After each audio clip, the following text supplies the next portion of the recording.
കേരളത്തിൽ നിന്ന് എങ്ങനെയെങ്കിലും ഒന്ന് പുറത്തു പോയാൽ മതി എന്ന ചിന്തയിലേക്ക് കേരളത്തിലെ വിദ്യാർത്ഥികൾ എത്തിയോ? എന്തുകൊണ്ടാണ് വിദേശ പഠനം തിരഞ്ഞെടുത്തതെന്നതിന് ഉത്തരം നൽകുകയാണ് പുറത്തുള്ള വിദ്യാർത്ഥികൾ.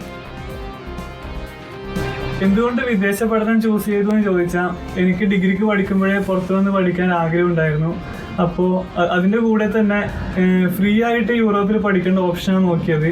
അപ്പോൾ ഇറ്റലിയിലും ഫ്രാൻസിലും ജർമ്മനിയിലൊക്കെ ഇങ്ങനെ പഠിക്കാൻ പറ്റും. ലാസ്റ്റ് ഞാൻ ജർമ്മനി ചൂസ് ചെയ്തു.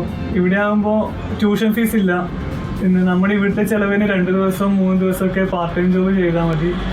അപ്പോൾ വീട്ടുകാരെ ബുദ്ധിമുട്ടിക്കാണ്ട് നമ്മുടെ പഠനം നടക്കും. അതിൻ്റെ കൂടെ തന്നെ നമുക്ക് ഷെങ്കൻ വിസ ആയതുകൊണ്ട് മറ്റു രാജ്യങ്ങളിലൊക്കെ യാത്ര ചെയ്യാൻ പറ്റും. ഇവിടെ സെറ്റിലാവുന്നുണ്ടോ എന്ന് ചോദിച്ചാൽ അതിപ്പോഴേ പ്ലാൻ ചെയ്തില്ല.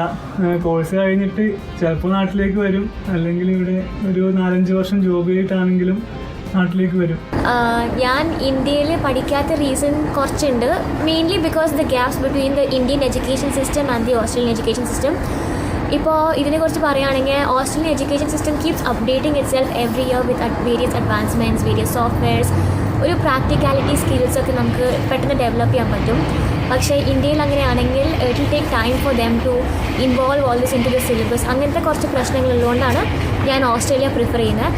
അതുപോലെ തന്നെ ഗ്ലോബലി റെക്കഗ്നൈസ്ഡ് യൂണിവേഴ്സിറ്റീസ് ഇവിടെ കുറേ ഉള്ളതുകൊണ്ടാണ് ഞാൻ ഈ ഒരു സ്ഥലവും ഇവിടുത്തെ ലൈഫ് സ്റ്റൈൽ അതൊക്കെ ഇഷ്ടപ്പെടുന്നതുകൊണ്ടാണ് ഞാൻ ഓസ്ട്രേലിയയിലേക്ക് വന്നത്.